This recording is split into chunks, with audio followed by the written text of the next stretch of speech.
right. Oh, we're like dwindling here. I was joking with my lunch mates that the after lunch talk is always the worst. I have to be doing like somersaults and like eating goblets of fire or something to keep you awake. So we'll try. All right. So I like to joke that if the first one felt like, a little bit of a gut punch, you just hold on to your hats. It gets worse. Okay. So we're talking about discipleship, and I know this is about, you all invited me to come to talk about technology, and this is still about technology, but I'm kind of widening the scope because this is what sociologists do. We always feel like the thing we're talking about is actually part of something else, something bigger, some other context.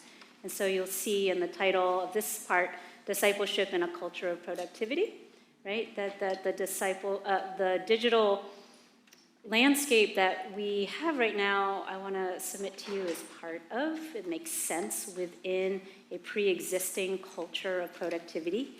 And in many ways, if we think our relationship with digital devices is hard, I think our relationship with productivity is even harder, and even kind of more at root. So this is where I'm going to start. If I can get this, there we go. Quote by Richard Foster. In contemporary society, our adversary, the devil, majors in three things: noise, hurry, and crowds. If he can keep us engaged in muchness and manyness, he will rest satisfied. This was back in 1978. Today, we live in a world, a digital world that specializes in noise, hurry, and crowds. Our digital lives are structured to encourage us actually to live into muchness and manyness, right? That it's prized, it's valued. And if we kind of go further back in time beyond 1978, and we think about what it was like for the first century disciples who were so preoccupied and caught up in their everyday dramas, so much so that they felt compelled to ask, but when did we see you, Jesus?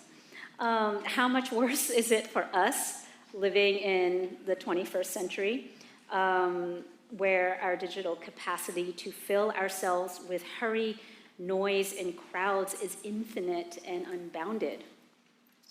So I think Foster's comment forces the question, is the adversary resting satisfied when he looks at us, the church? And if we are honest, I think most of us would probably admit that even without digital devices, we probably have a propensity to be preoccupied in the noise and the hurry and the crowds, but it certainly doesn't help. And I think, in fact, some of us, and I count myself among this group, the truth of the matter is some of us just simply love the feeling of getting things done. Right? I love efficiency. I love productivity. I naturally multitask. Like, it just seems like, what else would you do? Right? Like, so when I drive, I'm planning my classes in my head. When I'm eating, I'm reading, right? When I'm standing out the checkout line, of course, I'm crushing through my emails, right? And with all my digital technologies at my disposal, I actually start to feel like, multitasking, that's like for mere mortals. Why multitask when I can hypertask? Right? Instead of just doing more than one thing, let's find out how much I can do simultaneously, right? Can I walk to work and get exercise while planning the agenda for the meeting and trying to touch base with my dad at the same time, right? Just kind of like, let's try this. Can I do laundry, listen to a podcast, text a friend, and cook dinner at the same time? Come on, right? Let's do this.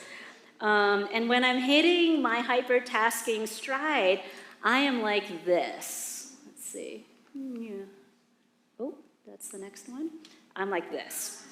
I am like a human Millennium Falcon jumping into productivity hyperspace, right? It's like whoosh, right? It feels alive, feels good, it feels powerful. I'm getting somewhere, right? Until it's not. And it feels great when everyone and everything is cooperating, running on time. But when things take longer when I planned and someone doesn't do what I expect them to do, right? I get frustrated, I get angry, I'm impatient, right? And so then what do? I do this. I steamroll. I put on my blinders and I'm like, get out of my way. I gotta get this done, right? I got my plan, let's get going, right? So then, after a long day of this, right, this hypertasking, where am I? I'm depleted, I have headaches, my eyes are tired, my body is telling me this wasn't so great, right? And what do? I zone out on the couch, I poke and swipe at my screens, I'm cycling through my social media, my texts, my feeds, a little more Candy Crush, right? I'm searching for refreshment, but usually it doesn't come, right? My brain is overtaxed, it's just numb. I'm trying to rest, but I'm feeling restless, right? So with all these signs telling me that I wasn't meant to live this way, let's wait till that comes. I've come to see that there is an insidious lie at the root of my hypertasking, right? While I might be motivated out of a desire to be faithful to the gifts that God has given me, more often than not, what I'm actually doing is bowing down to the false gods of productivity. And I'm coming to see that I've been training my body and my imagination according to a rather unsacred rule of life, a set of habits and rhythms, right, that originates not from a Christian monastic tradition, but one that emerged out of modern Western industrialization, a rule of life called time management, right? And I viewed time management as a way of life for so long. I mean, when I was in college and I came out and I was trying to figure out work life, someone handed me a planner, right? Back then, those little planner, the papery things, right? So I got a planner, and then someone explained to me, this is time management, right? And you set up these rules, and this is how you fill in the boxes, and then you prioritize, like this is it, right? So I've lived so long in this that I tend to live actually in a chronic state of time poverty, right? I tend to regard time as a limited resource that needs to be hoarded and strategically spent. Rather, right, so that's one story about time, rather than understanding that time is something that I do not possess, it is not mine, I only get to inhabit it, right? Time is moving. I just get to be in it. It is a gift from God that I get to be in it, right? And so time management feels compelling, right, in large part because for so many of us, we live in a culture, right, where commitment and passion are signaled by our willingness to optimize our productivity, right? That's why we fill in all those little boxes in the calendar, right? We are wanting to kind of push it to the max, right? And now that we're digitally equipped with 24/7 access to information and communication, it's easy to believe that we can, right? And that we should be productive all the time. And in fact, to not be productive is increasingly felt, seen as wasteful, lazy, disobedient, unfaithful, right? And all these intuitions are part of the story that our culture of productivity tells us about what it means to be human and what the good life is, right? So here we have another social imaginary that is built on the premises of productivity and time management, right? So it basically goes like this. One, I don't have slides for this, sorry. One, productivity is the ultimate good. We start there. Two, our worth and life's meaning is measured by how much we get done, right?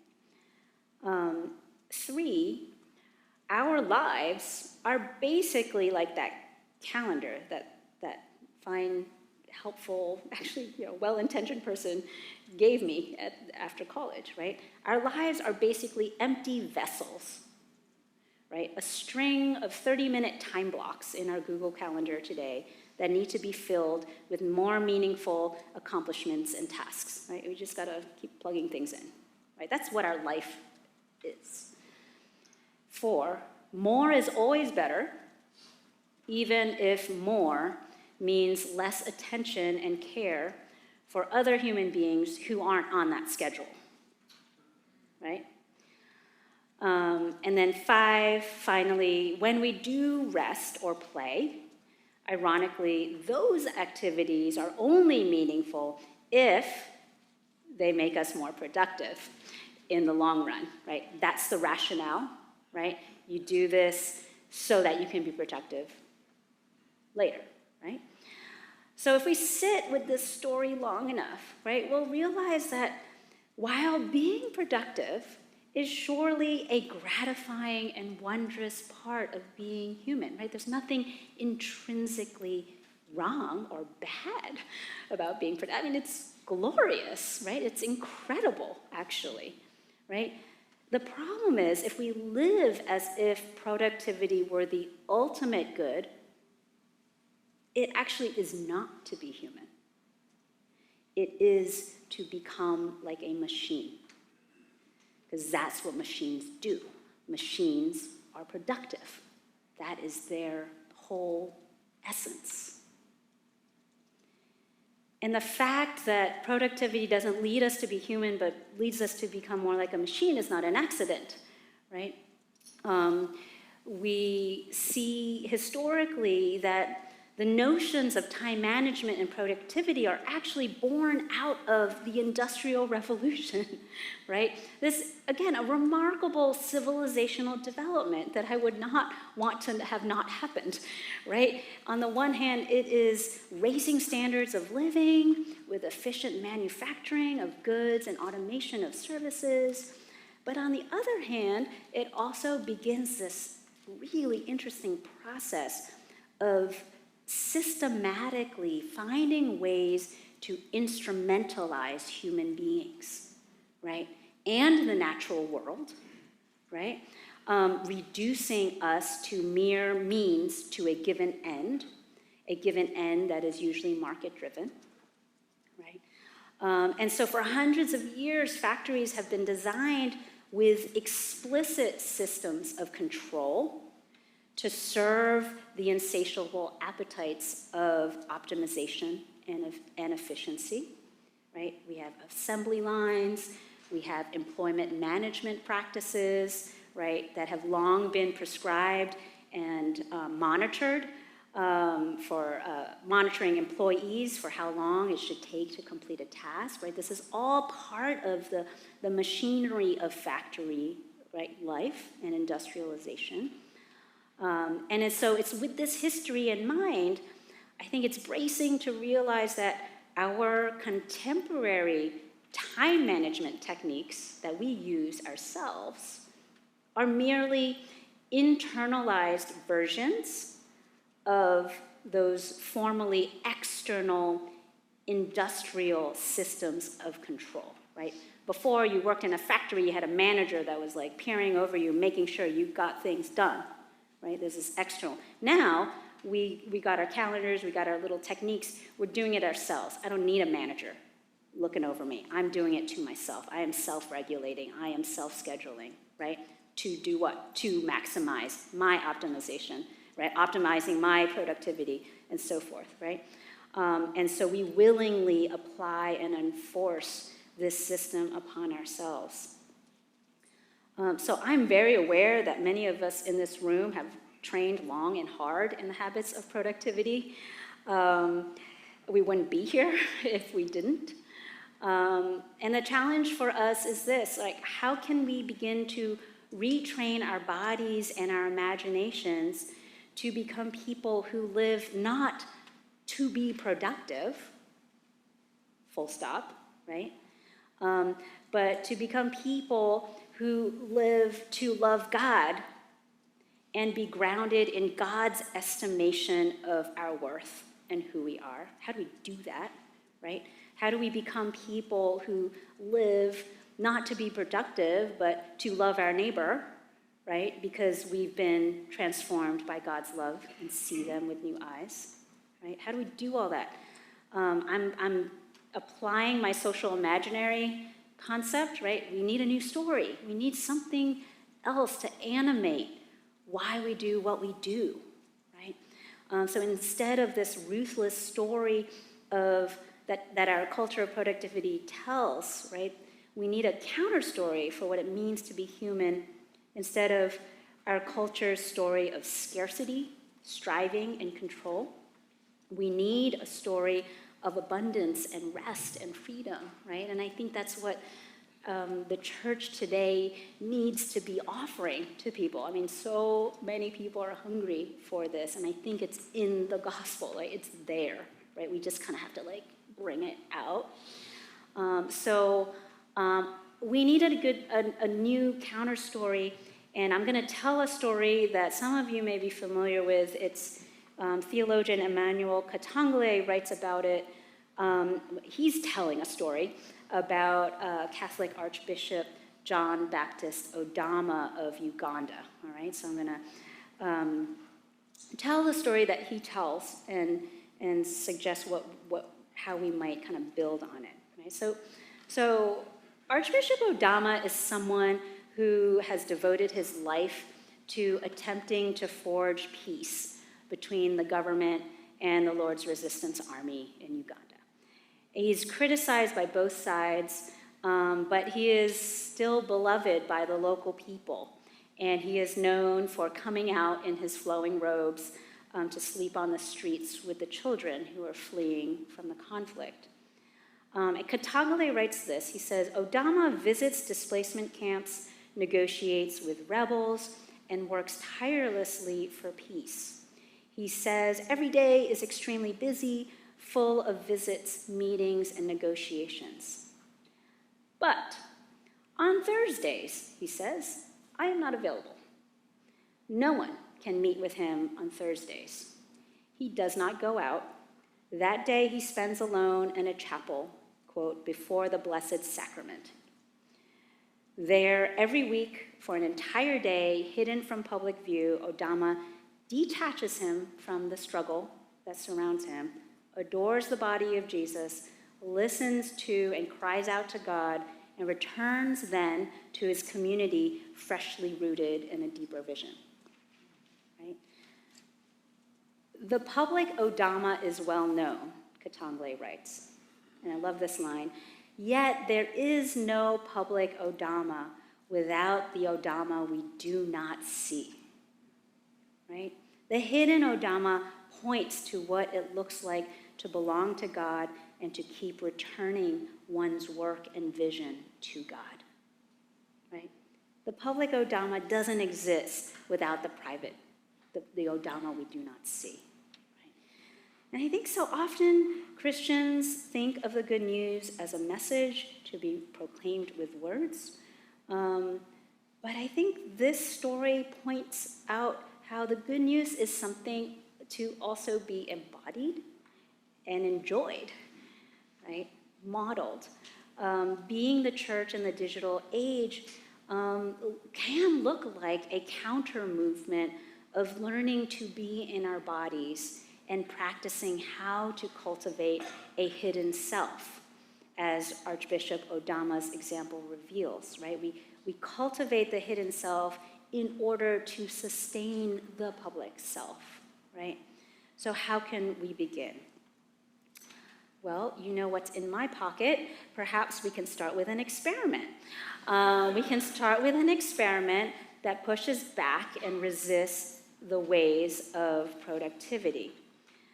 So instead of multitasking, all the ways, or hypertasking, what if we try monotasking? Yes, it is what it sounds like. What if we tried to do one thing, and just one thing? What would happen? And I'm not saying like just lose all the multitasking, right? And just only live a life. I'm not saying that. I'm just saying let's do an experiment, right? An intentional, controlled environment experiment, right? Of like, I'm going to choose, I usually multitask in this. I'm going to try doing monotask in this. Just, let's see, right? So what does this look like? When we're driving alone, maybe we just drive. No phone calls, no podcasts, no music, just drive, right? When we're eating on our own, we just eat. That's it. It's pretty simple. When we wait, this is for the advanced, pious people. We just wait. Yeah, right? What might we learn when we monotask, right? In the silence, in the stillness, in the solitude. What might we discover about ourselves? What might we learn about the places that we move through all the time? What might we see anew of the people that are around us? What might we discover the Holy Spirit is inviting us towards? Right? So I tried this. I tried this once. I still do try it. It's an endless game of experiments for me.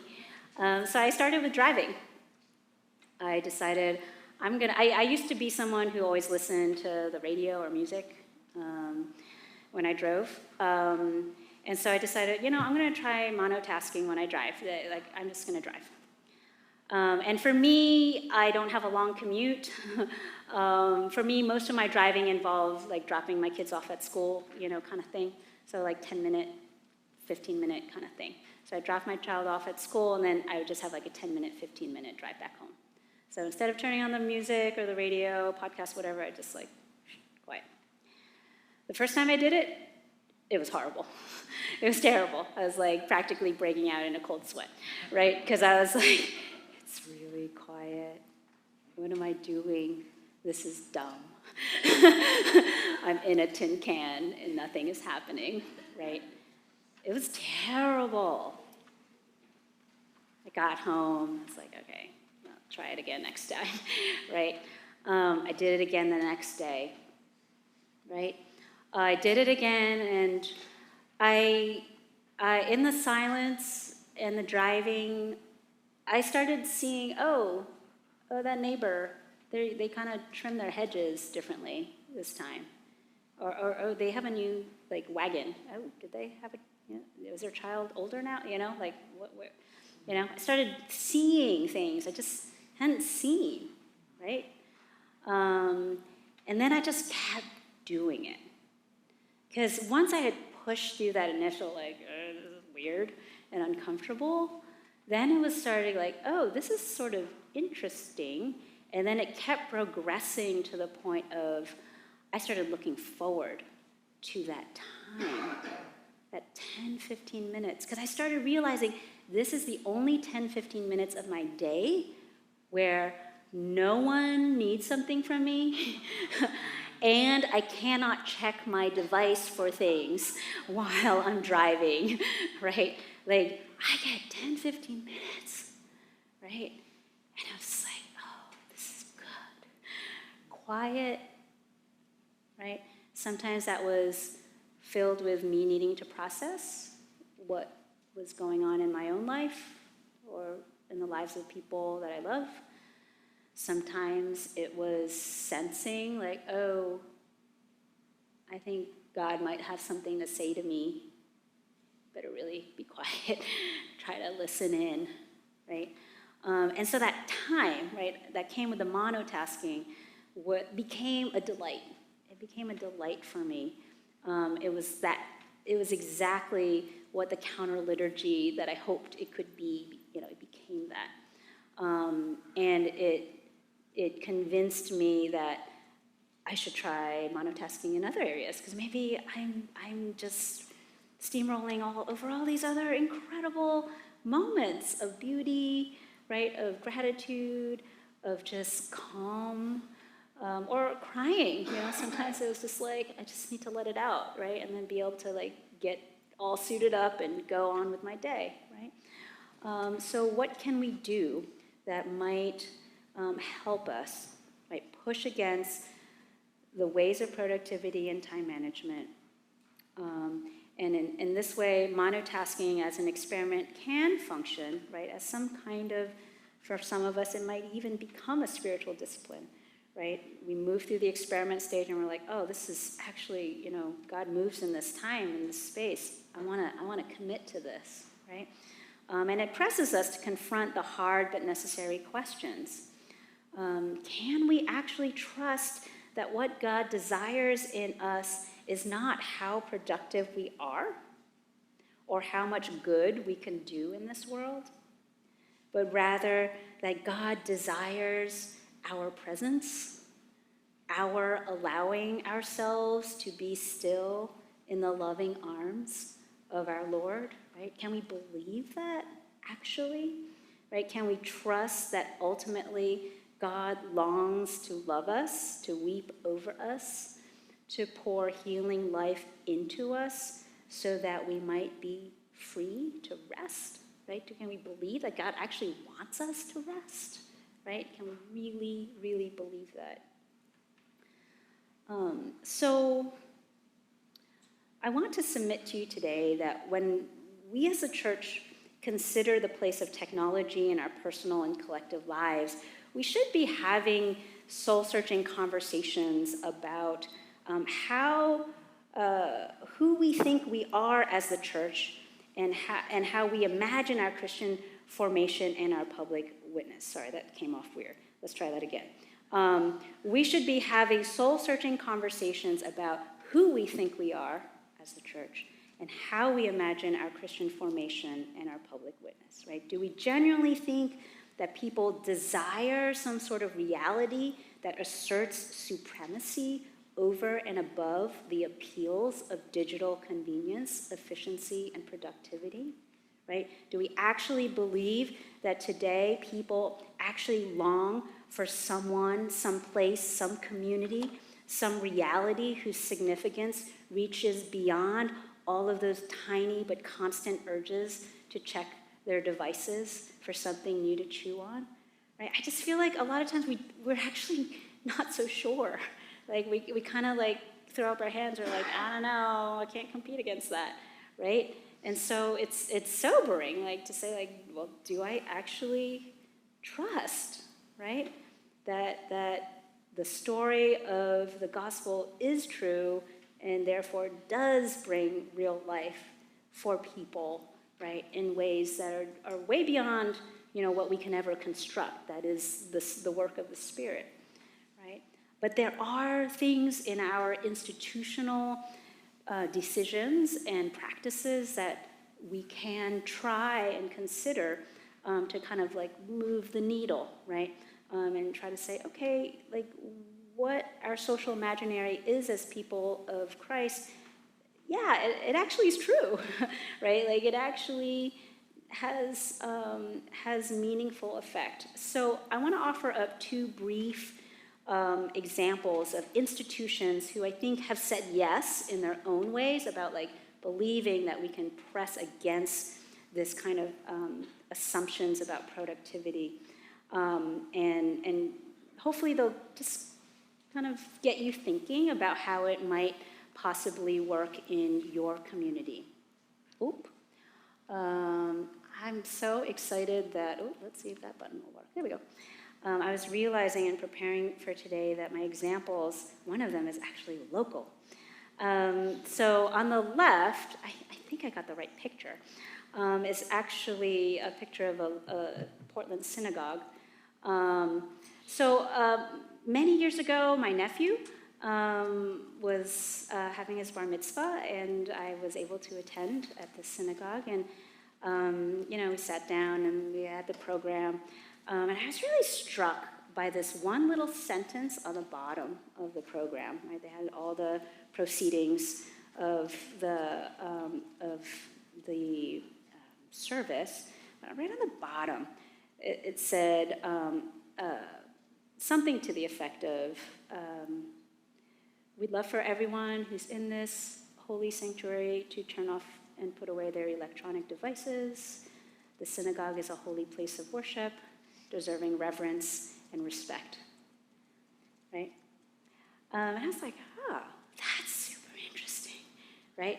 Here's this place of worship that is kind of offering up this little tidbit of etiquette, right? Saying like, hey, this is what this space is, actually, right? But we've got the Torah here, right? Like, this is the space, so let's respect it in this way. We can practice respect in this way. But it had quietly but firmly drawn a counter-liturgical line, right?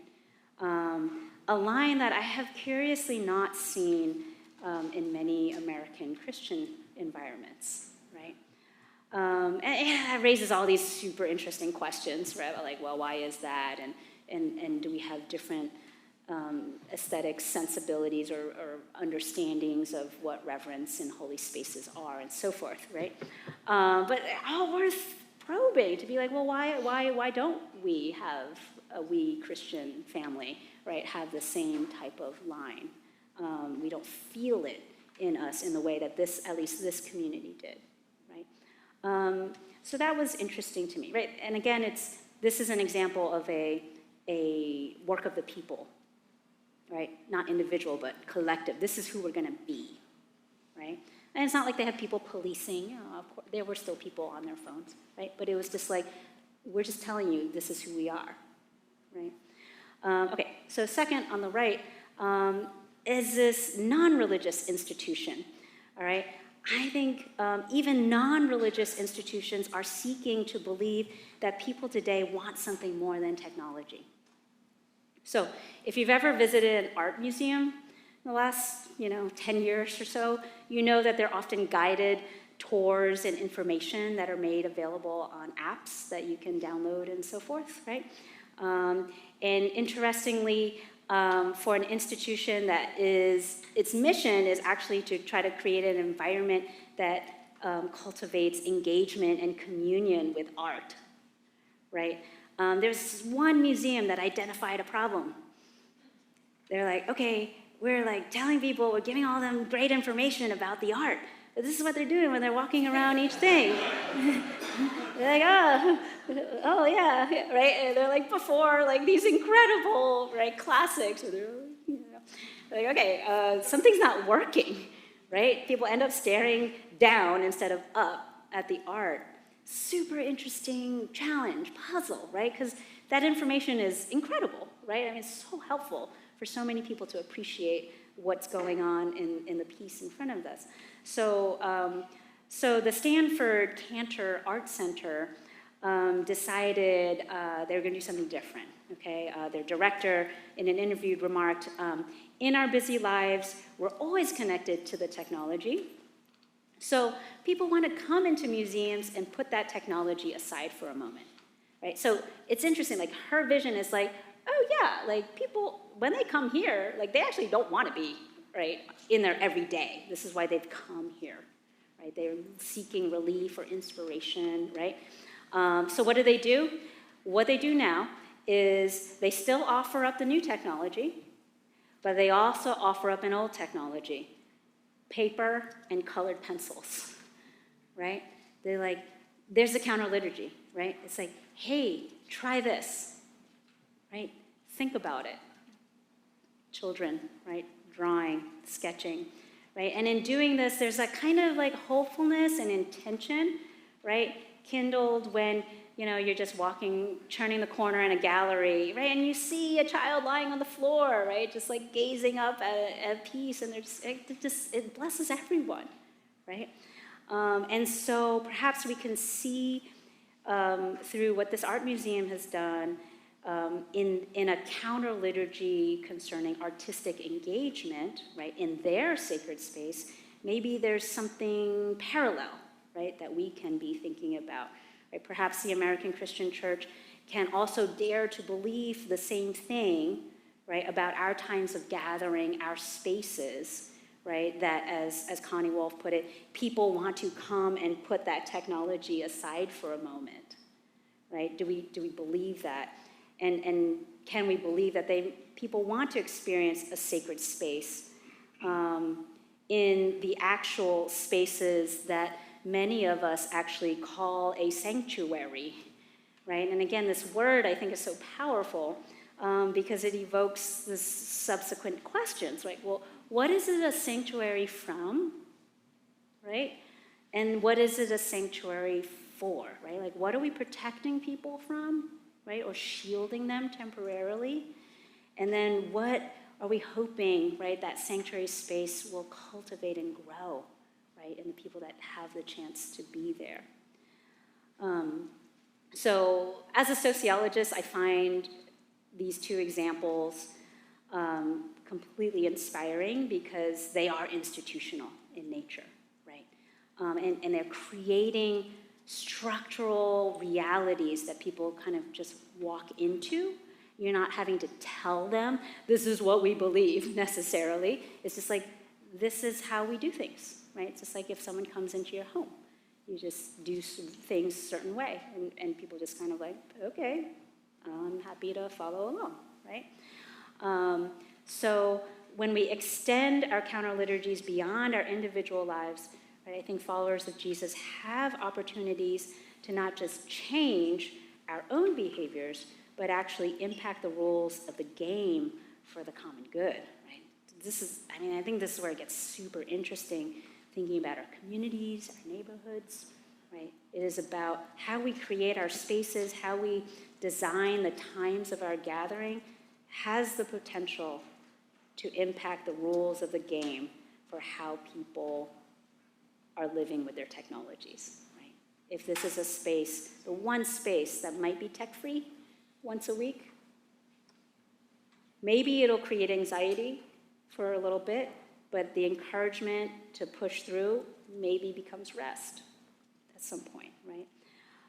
So if we reflect deeply on the practices of our Jewish cousins and our aesthetic neighbors, who I believe share an appetite for the transcendent, we might begin to imagine our church sanctuaries and our church communities similarly, right? Can we begin to recognize that how we organize and engage our life together, right, communicates an alternative way of being and seeing? I'm going to just hammer in this point I've been making already. I think in our state of permanent connectivity, we as the church run the risk of missing out on encountering God as a people, actually, right? And we miss out on encountering God in the places, right, that we have been planted in our efforts to control our journeys and to seek productivity, right? So perhaps we can be a demonstration plot of counter-liturgy, right, wholly embracing a kind of radical witness of what it could look like to be embodied in presence, right, in this world, cultivating a hidden self so that we can encounter very often the hidden God, right, to have a public self that is worth engaging, okay? I think in this post-pandemic season, it's a perfect time. I mean, I might be completely foolish because I am not doing what you do, and I know you all have very full plates. But so much got thrown up in the air during pandemic for church communities, right? All the things that we had done for a long time and nobody thought could be touched, right? Rituals, how we do things got all upended. And I think even though all of that was very disruptive and costly, right? And for so many of you that put so much time into trying to salvage what you could, right? It is also, that disruption also has kind of given us capacity, I think, to reassess, right? Like it's kind of softened a lot of the things that were so concrete for so long, right? That we could say, hey, let's talk about what is truly the essence of our community, our ministry, right? Our organizational life together. And how is technology weaving into that in a way that is helpful and harmful, right? And it's not just about outward facing. I'm not talking about just like outward facing, like what do we do with the youth group, right? Or how do we reach the community? I'm talking about like, how do we run ourselves as an organization, right? We are a workplace with people that are trying to do their jobs, right? Where technology does certainly play a role in it, right? As the gentleman mentioned earlier, right? It's like, how are those practices working for us, right? Like really, right? Because so many of us just kind of pick up the tools that are ready, right? And we're just like, okay, let's try this, let's do this, right? And we haven't had time or taken time to kind of sit down together and say, hey, let's talk about this, because this is actually like interpenetrating our capacity to do what we do, right? It's forming us, right? How can we be helping each other, right? That's the whole institutional part of it, is if you set up structures, you're actually helping everyone, right?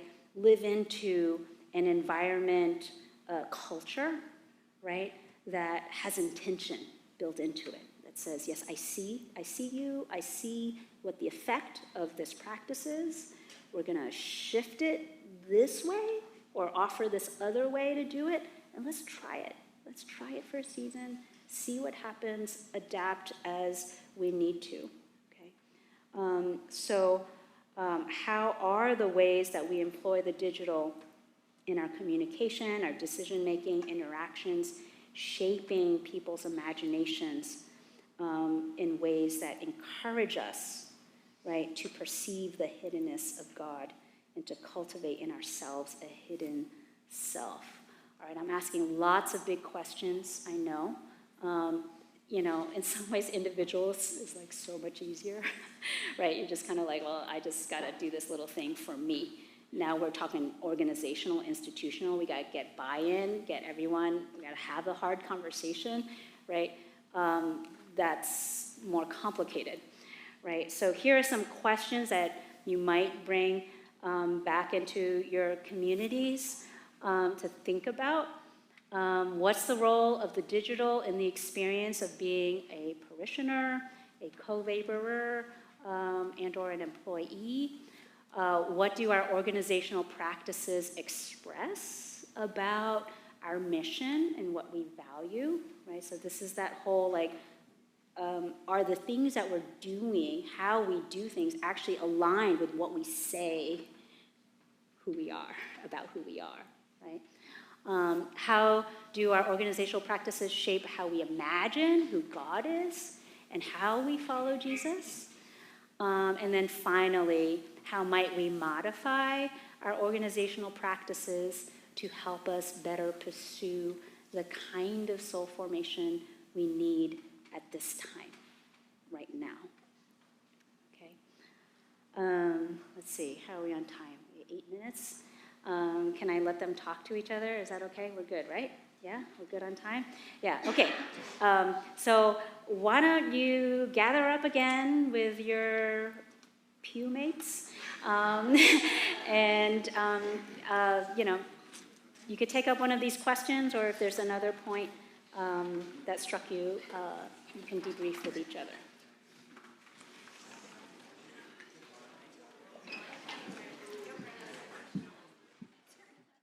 All right, good.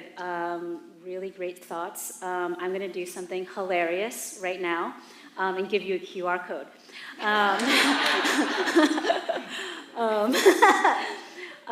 So this is where I want to end. Thank you for listening in today and coming. I am someone, so I go to a lot of talks. I've attended a lot of talks in my own lifetime, and I always have felt very shy about reaching out to any speaker with questions or thoughts afterwards. I wanted to just be very intentional in telling you, please don't be shy. I actually really like hearing from people. And so up there are just 3 ways that you can find me. There's an email, there's my personal website, and then the QR code drops you into a contact page. But so the other piece of it is, you see it says contact, feedback, participate. I've been joking about data today. I'm someone who's also becoming interested in having, maybe thinking about a study that involves church leaders and gathering data to know what you are experiencing on the ground, because I'm very aware that I'm just, I'm a parishioner, I'm a sociologist, I just observe, right? But I don't know what it's like to be in your shoes. And I feel increasingly nervous about saying the things that I say, because I know I'm doing out of, a fair bit of naivete. So if you're ever interested in participating in one of my studies that I'm hoping to get going, interview, survey, drop me just a note and just say, yes, that sounds lots of fun, and I'll just put you on the email list and then be in contact in the future.